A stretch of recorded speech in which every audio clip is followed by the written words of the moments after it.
Москвада жашап, иштеп жүрүп жыйган мүлктөрүңүздү сүрсүтпөй, батирден батирге көчкөндө төгүп чачып жоготпой, айлыңызга бат-бат жиберип туруңуз. Бул үчүн 12 жылдан бери Москвадан Кыргызстанга жүк ташуу менен алектенген Зайырбек Маматкаримов аттуу туруктуу ишкерди сунуштайбыз. Зайырбектин машиналары мыкты, кызматкерлери жооптуу, кампалары кенен, жүктү үйүңүздөн алат. Ар бир 7 облусубузга чейин барат. Ар бир аманаттын амандыгына кепилдик берет. Кызмат акысы буюмуңуздун көлөмүнө жараша 500 рубльдан башталат. Байланыш номерлары +7 926 788 70 70 +7 929 624 63 64. Президент Садыр Жапаров бүгүн 29-июнда Чолпон Ата шаарында Орусиянын тышкы иштер министри Сергей Лавровду кабыл алды. Бул тууралуу президенттин маалымат кызматынан билдиришти. Тараптар эки тараптуу жана көп жактуу кызматташуунун актуалдуу маселелерин, ошондой эле интеграциялык бирикмелердин алкагындагы өз ара аракеттенүүнү талкуулашты.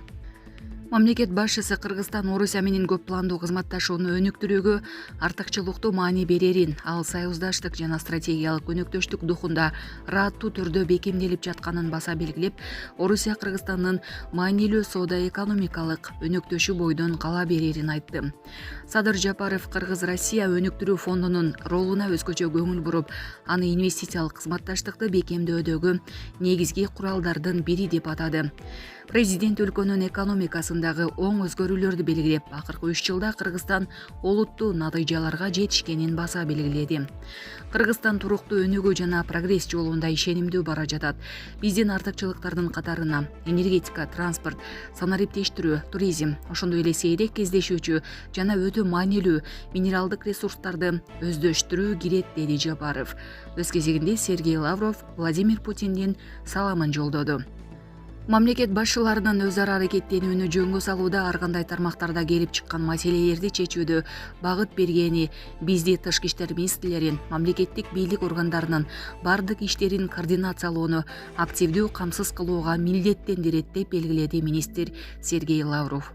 Ошондой эле эки тараптуу пландардан тышкары КМШнын жалпы мейкиндигиндеги интеграциялык процесстердин алкагында чечилип жаткан үзгүлтүксүз милдеттер бар экенин баса белгиледи. Сонун жаңылык, сиз билген жана ишенген Умбем клиникасы эми сизге дагы да болсо жакыныраак болду.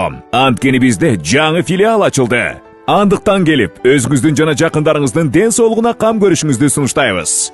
Биздин жогорку даражадагы дарыгерлер төмөндөгү адистиктер боюнча кабыл алат: стоматология, гинекология, терапия, лор, хирургия, педиатрия, урология, УЗИ жана башка адистиктер. Лабораториялык анализдин 5000ден ашуун түрү алынат.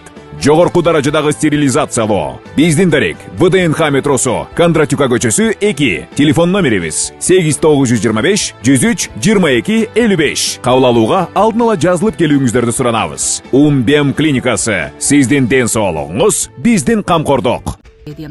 Орусиянын тышкы иштер министрлигинин башчысы Кыргызстанда жүргүзүлүп жаткан реформалардын маанилүүлүгүн белгилеп, Орусия негизги багыттар боюнча кызматташтыкты мындан ары да кеңейтүүгө даяр экенин билдирди.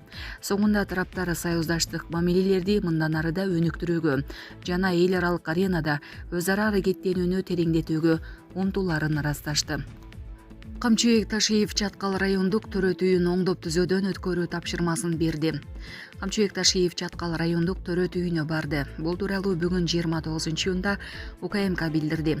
Ташиев имараттын шарттарын жана медициналык каражаттарга байланыштуу жагдайды өз көзү менен көрүп чыгып, Чаткалдагы райондук төрөтүйүн толугу менен оңдоп түзөөдөн өткөрүү тапшырмасын берди. Атайын кызматтын төрагасы район эли менен жолугуп, кубанычтуу кабар менен бөлүштү. Мындагы көп балалуу энелер 2 миллионго чейин сүйүнчү пул ала алышат, себеби Чаткал 1800 метрден бийик болуп саналат.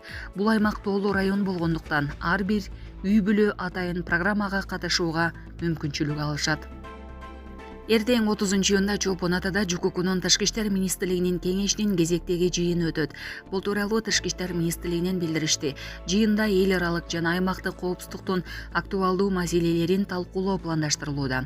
Терроризмге, экстремизмге, транснационалдык кылмыштуулукка каршы туруу, ошондой эле кибер коопсуздук жана азыркы дүйнөдө барган сайын маанилүү болуп бараткан маалыматтык чакырыктарды камтыган жаңы коркунучтарга өзгөчө көңүл бурулат.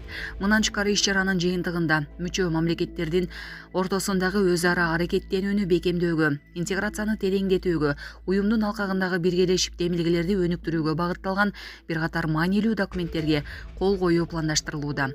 Бул макулдашуулар аймактык коопсуздукту жана туруктуулукту камсыз кылуу жаатында натыйжалуу кызматташуу жана координация үчүн негиз түзөт.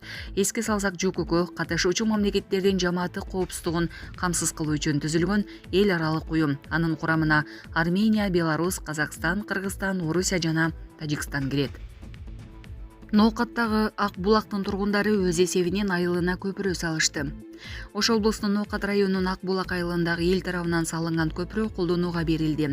Жергиликтүүлөр мурунку көпүрө кооптуулук жараткандан улам бийликти күтүп отурбай бул чечимге барышканын билдирди. Мурунку көпүрө буга чейин эскилиги жетип, кооптуулук жаралып жаткан.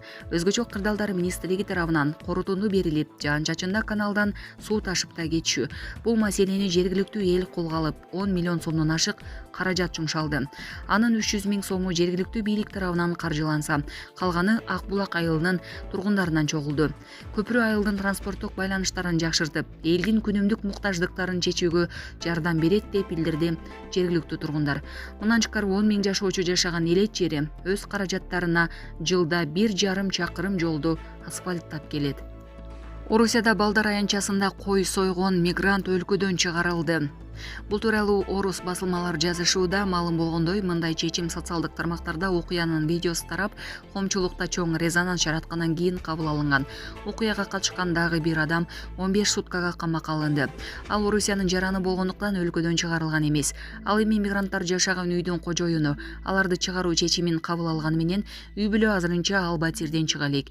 Эске салсак, буга чейин Москвадагы турак үйлөрдүн бириндеги Балдар аянтчасында бир нече адамдын кой союп жаткан видеосу тараган. Бул социалдык тармактарда кызуу талкууланып, окуяга тиешеси бар адамдарга чара көрүү тууралуу пикирлер жазылган. Эртеңден тарта Россиянын аймагына кирүүнүн жаңы эрежелери күчүнө кирет. Чет элдиктер, анын ичинде Кыргызстандын жарандары үчүн 30 июндан тарта Россиянын аймагына кирүүнүн жаңы эрежелери күчүнө кире баштайт. Эми чет өлкөлүк жарандар Россияга баруудан 72 саат мурун арыз бериши керек. Арыз рулт тиркемеси аркылуу кабыл алынат. Шашылыш, дарылоо, оор илдет же жакын туугандын өлүмүнө байланыштуу жагдайда 4 саат мурун арыз менен кайрылууга болот. Бул процедура Россия Федерациясынын мамлекеттик чек арасын визасыз режим менен кесип өткөн чет өлкөлүк жарандар үчүн милдеттүү. Төмөнгү категориядан тышкары Беларусь жарандары, дипломатиялык жана кызматтык паспорттардын ээлери, 6 жашка толуу элек чет элдик жарандар жана жарандыгы жок адамдар. АКШда асмандан тик учак аркылуу акча таркатылды. АКШнын Детройт шаарында өзгөчө кайрымдуулук акциясы уюштурулду. Шаар үстүнөн учкан тик учактан чыныгы долларлык купюралар таркатылды. Бул тууралуу Fox 2 Детройт телеканалы кабарлады. Маалым болгондой, акция жакында каза болгон унаа жуучу жайдын ээси тарабынан алдын ала пландалып, анын акыркы осуяты катары ишке ашырылган. Иш чара үчүн шаардагы бир көчө убактылуу жабылып, эл коопсуздук эрежелерин сактоо менен акцияга катышкан.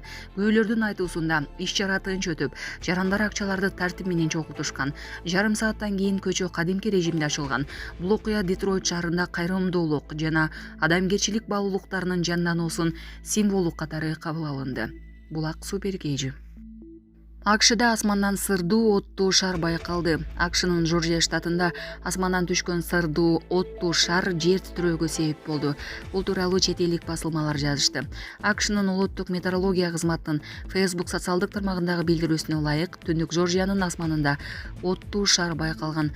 Анын артынан көп өтпөй аймакта жер титирөө сезилип, андан кийин асманда белгисиз нерсе жаркыраган.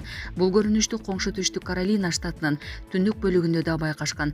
Метеорология кызматынын маалыматына караганда, бул жер титирөө метеориттин же космостук калдыктын жерге түшүүсүнөн пайда болгон сокку толкуну экени аныкталган. Оттуу шардын кыймылы өтө ылдам болгондуктан аны радар же спутниктин жардамы менен байкоо мүмкүн болгон эмес. Учурда адистер бул окуя боюнча иликтөө иштерин улантууда.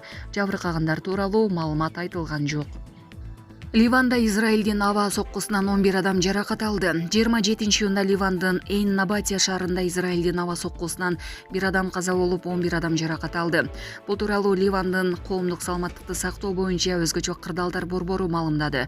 Улуттук маалымат агенттигинин маалыматына ылайык, бул Израиль тараптан Эйн-Набатияга каршы 2024-жылдын ноябрындагы ок атышууну токтотуу келишиминен берки экинчи ири чабуул болуп саналат. Аба соккулары саат 11:00 чамасында башталып, чабуулдар мурдагы Израиль аскердик базалары жайгашкан аймактарга, Кфар Тебнит тоолоруна, жогорку Набатияга жана Кфар Ревинге багытталган. Бардыгы болуп 15 мүнөт ичинде 20 ашык сок курулган. Ливандын премьер-министри Наваф Салам Израилдин бул аракеттерин кескин сындап, аба соккуларын айыптады.